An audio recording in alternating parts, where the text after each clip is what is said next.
Hello, everyone. My name is Jake. Welcome back to Federal Focus. And today, this is going to be a long one because we all know what happened on Saturday. Iran was struck by the U.S. and Israel, and a lot of people died. There was a lot of shooting. There was a lot of blasting. And I'm just going to go over what happened, and we'll also be talking about the Texas primary elections, March the 3rd. Which it's not as interesting, but I like to talk about it. So, starting this off. I want to just go over the background here. So we all know what happened last year with the 12 Days War, which is apparently what it's called now. I never called it that, but whatever. That ended, but there was always a growing suspicion that there'd be another war. I wasn't sure about it, but in the last month, I was just waiting because we basically all knew it was going to happen eventually. There was a lot of conflicting reports about like when it would be. I remember the CIA agent guy said it was going to happen last week, Monday or Tuesday. Didn't happen then. Then I flew to Disney for a trip. Um, I wake up, suddenly I check Twitter, and I see Trump's speech there, and I knew immediately what happened. Um, so I believe the first thing which happened was they struck like 10 locations in Iran. They struck Ali. Can't pronounce his last name. He's dead, by the way. This is currently that this is his house. So, doesn't it didn't look great for him. This was one of the locations they struck. They struck a bunch of military bases. They struck a lot of things. Okay. Um, I think Trump posted something. It was about. I think this is a regime change war. I think that's the aim here. I'll show the um, Polling market shows a 50% chance of regime change. I think in a couple months. Um, so this was very big, to say the least. There was also reports that there was um, a school that was struck. I don't think those reports were ever true, though. I know it was struck, and there was reported like 150 deaths, but I don't even know if it was us who did it. It may have been Iran who did it accidentally. There's a lot of conflicting reports. I'm not going to say what's going to happen here. Um, and during Trump's speech, he said, quote unquote, U.S. lives may be lost. And I don't know what he was thinking. Believe it or not, it's not very, it probably wouldn't be a great idea to say that people would be killed here. But that's what he said.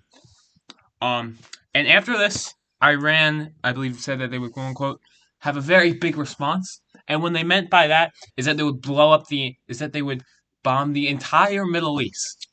They struck Iraq, Syria, Kuwait, UAE, Oman, Yemen, Saudi Arabia, Jordan, Israel, Lebanon, Qatar, Bahrain.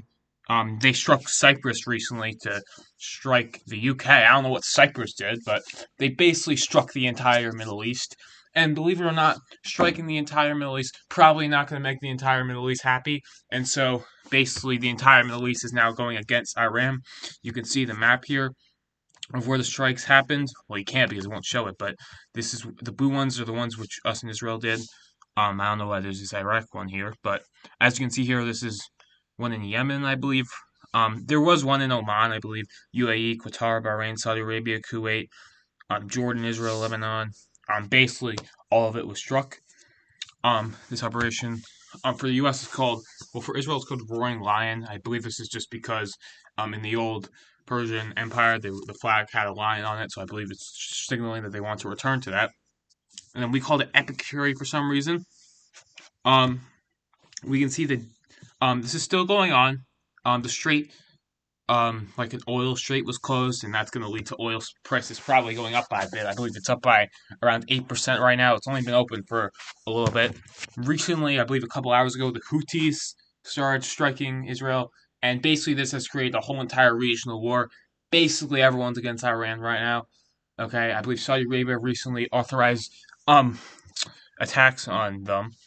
The UK, I believe, is now into this because they struck their bases in Cyprus. The EU is going to meet Monday, which they announced yesterday they would meet on Monday. And you'd think, this is a very important situation. You might want to meet the next day, but they didn't. Okay, we can see here the Iranian officials which were killed. Obviously, Ali was killed. His son, his grandson, his daughter-in-law, his brother, his daughter-in-law, his son-in-law, a lot of people.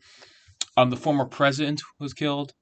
The former secretary of the Supreme and the Minister of Defense, the one of the leaders of their army, whatever it's called. A lot of people were killed. This was an insane operation. Many people had been killed, and they currently, I believe, they appointed a new leader, but he may have been killed also. There's conflicting reports. Um, I don't know what's going to happen here. I'm thinking that because they're basically striking everyone, they know that they're not going to last. It's just my opinion because I think they're just going out like with a blow. As you can see here, basically everyone has died. Um, look at this leaders thing. It used to be no X's here, okay, and now basically everyone's dead over there. It's kind of crazy. There's recently they announced when Ali was killed, there was 0 U.S. um fatalities, but unfortunately recently there has been 3 deaths for the U.S., which is very unfortunate, and this could have been avoided, but it has not been. So I'm just going on with which is happening right now. There were 12 people killed in Israel. Apparently, more than hundreds of people were killed in Iran. I'm thinking most of them were military people. Um, this is the school strike which I've been talking about. Listen, we may have struck it, but I don't think we did. Okay. The Houthis, which I believe this is what it shows. What's that Iranian-based thing? But they have people being killed. There was 9 warships which were struck. 9 warships sunk by the U.S. 48 leaders killed. That's a lot. Okay. There's also been a spark in Iran of I think protests again, and they've been celebrating his death. But I don't know if it's going to lead to anything. I believe the ultimate goal of this is the topple of the Iranian government. Um, and I want to just go into the specific assassination of Ali. So when this all happened, I was thinking that there was a chance that he would have been killed just because of the photos of his. This is his house, and as you can see, there's not much left here. So I was thinking there was a chance. Originally, they said that he was going to give a speech in a couple minutes. Then it was 5 hours passed, and he didn't give anything. They said he was fine. Turns out he was not fine.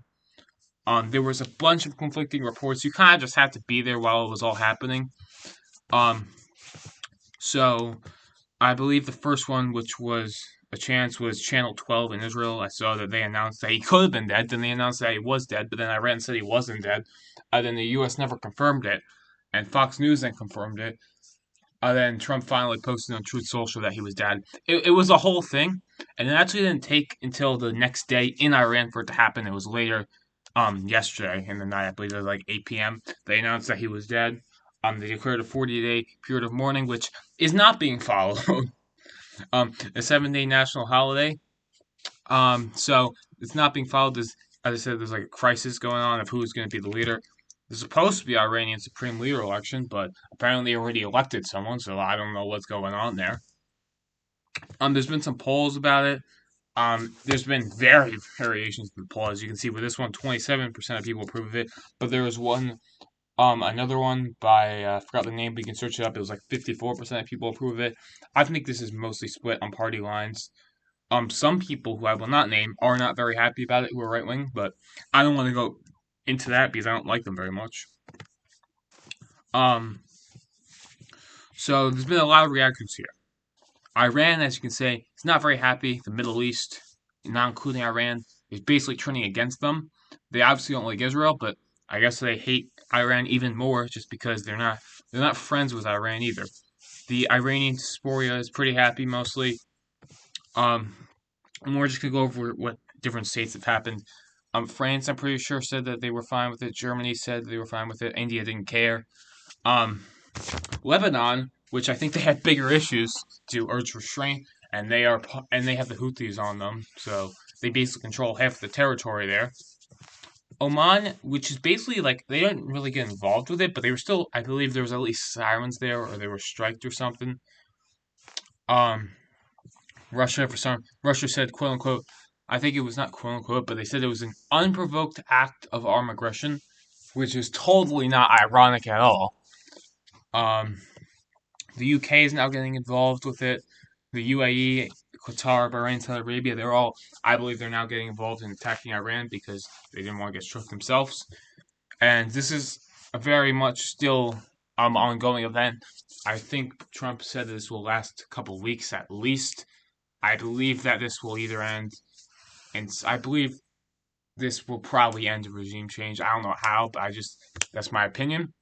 And that's pretty much what has been going on right now.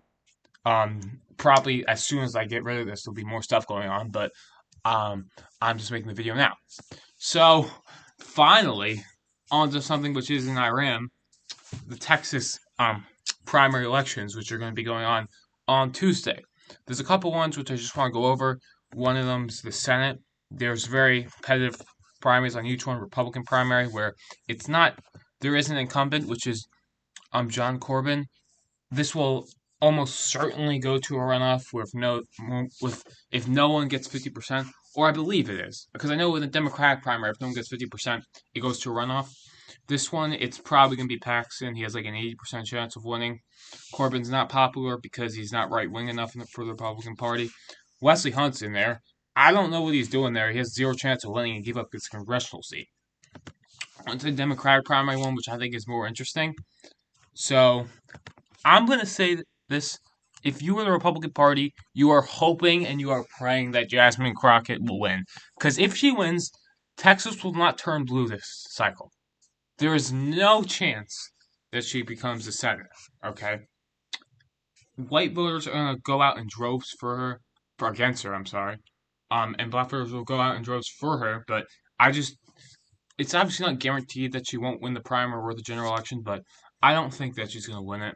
And these polls, this election, man, these polls, basically none of the polls show it's a close race, but it's a close race because all of them are wildly in one direction or another.